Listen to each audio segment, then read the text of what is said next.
Let me tell you about this super fly, dirty, dirty third coat, muddy water, shout it, pop that pussy if you wanna. Let me tell you about this old school, blowing lean candy, yes, a college. Thank you for doing the interview for me. I really do appreciate that. I know it was last minute.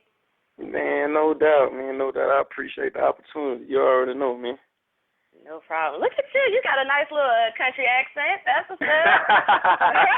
That was up. That was up. You can't tell by the music, man. I didn't know it was that thick. Now I hear it. Okay. All right, so I'm going to go ahead and get right on to it because I know I got a country accent too, so I can't even really be talking. No, you can't. It's all good. But, okay, so for those who are not familiar with your music or not let me put it like this. I'm going to put it just straight up. My first time hearing about you was South by Southwest this year. Mm-hmm. I actually missed your show, but yeah, you know what I'm saying? I went back and did my research, and I was really, really impressed. But I do want to know, because I wasn't able to find the answer to this, so I figured I'd just get the information from you. What does KRIT stand for, and, like, where did you get your start? How long have you been in it? What makes KRIT? All right, man. KRIT stands for King Remembered in Time. It's like a humble way of saying I'm gonna be on top of the game or the best at what I do. You know what I'm saying, in my career in the future. I really kind of, I'm from Meridian, Mississippi. You know what I'm saying. I've been in the game, really like putting out tapes and, you know what I'm saying, really kind of on a street level since like 2004. 2005, I had a single that jumped off called Just Touched Down. A lot of DJs were pushing. Shout out to DJ Folk, Wallace Sparks, because, back then I was just really in the streets with it. A lot of people, like, if you was, like, really on the underground scene, level, you really kind of caught a wind of my music and, my singles when I dropped them, because we was really independent. But now people, they recognize them and they see me and I'm finna hit that platform, be on that major level, so it's going to be crazy. That's what's up. That's a good look. So you got a lot of your start in the streets. How many mixtapes do you have out right now?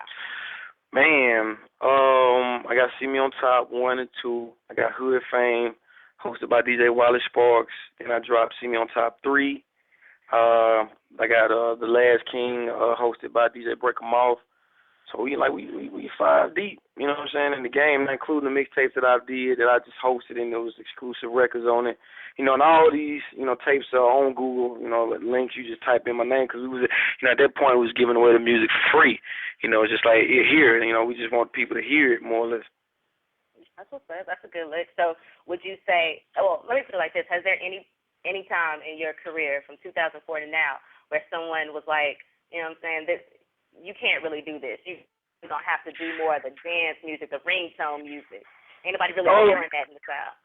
Man, all the time. Like, even now you have your people that, they try to add a little bit and, feel like, man, well, maybe if you do this and if you wear this and you rock this, you need to get you some jewelry. And, it's like, even back in 2004, it's like, street and, trap music was really starting to pump, 2004, 2005.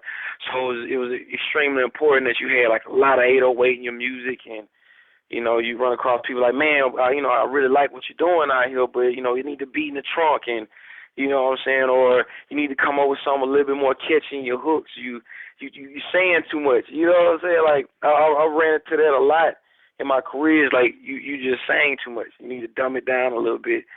So, I kind of just, I really just did my own thing. It took 4 or 5 years to get to the point where people was like, what, we're going to accept you for you and just do you. But, in the beginning, it was like, man, you need to do like this. You need to sound like that. You need to go get a track from this producer. You need to go get this feature because, they made you feel like that's the only way you're going to get on or get radio play. Okay. All right. Now, coming from Mississippi, and David Banner, also hailing from your home state, do you think there's any pressure to be different from rappers like Banner? No, there's no real pressure because, like my state doesn't have a sound of its own. It's kind of like we kind of borrow and take from different states that surround us, and kind of create our own sound, or we try to at least. But no, definitely no pressure because, David Banner was really the only artist to come out of Mississippi on a mainstream level. You know, artists like Buddha Boss Player, you know, which also was out. You know, I'm not sure people, you know about him, but he been in the game for a minute. You know what I'm saying? And, you know, I respect him as a lyricist, and I know what's up. It's like, no, there's no pressure. You know, I'm just gonna do me. I'm gonna be country. You know what I'm saying? Rap about shit that I know about. You know, and I hope and pray that people accept it. The lingo, how we talk.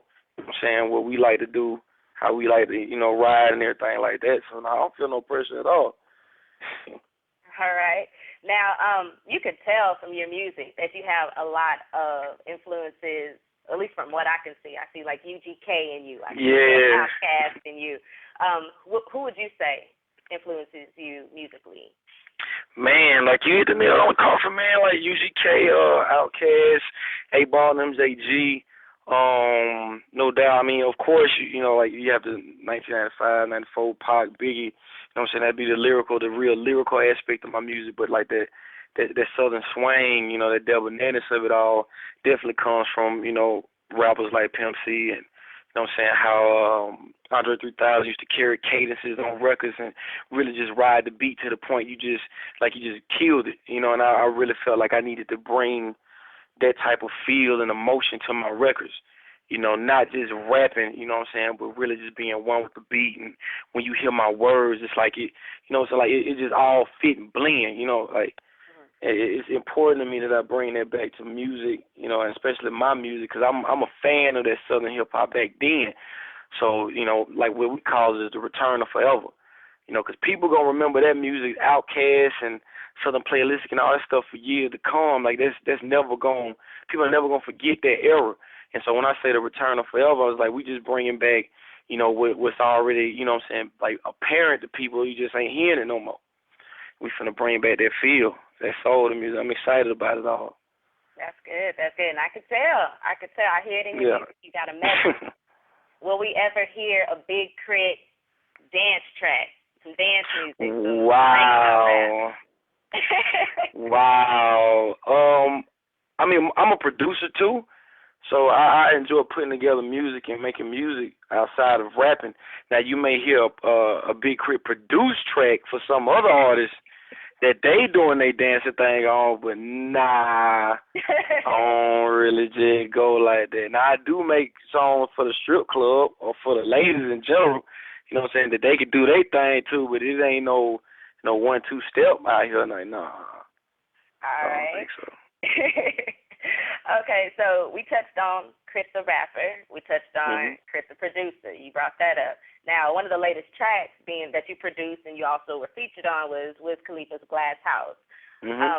What has been the feedback on that track? I know what I feel about it, but what feedback have you been getting on that track? Oh man, it's been crazy. You know, it's been definitely amazing. Like, man, people from Mississippi also call me.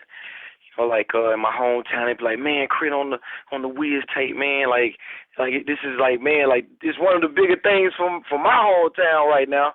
You know, so you know, like people love the record and it remind them of that old 8Ball MJG sound, the bass line and the grit of it all. And you know, a lot of people have been asking me, you know, how did the record come about? And you know, it's kind of just a timing thing. You know, we was in South by Southwest. Curren said I already heard the record before then, you know, the track, you know, and wanted to do it, and then Wiz was around, and everybody just jumped on it, and it came out like that, and a lot of people taking to it, and I'm excited, you know, because it's really just that, like I said, that Southern hip-hop sound that I've been missing, and I'm trying to do and kind of bring back to the public, man, and people loving it. The verse and everything like that, like it's crazy. It's definitely a good look, man. Shout out to Wiz for that, you know what I'm saying? Definitely, it's definitely getting a lot of play. They actually played it down here on, you know, on our radio, and on actually all hip hop has been showing it a lot of love. I have some affiliates out there, so it's getting a lot of love. It's getting a lot of love. It's a good look. Oh yeah, man. Dash as I mash on the gas, don't know where I'm going fast, but I'm going there.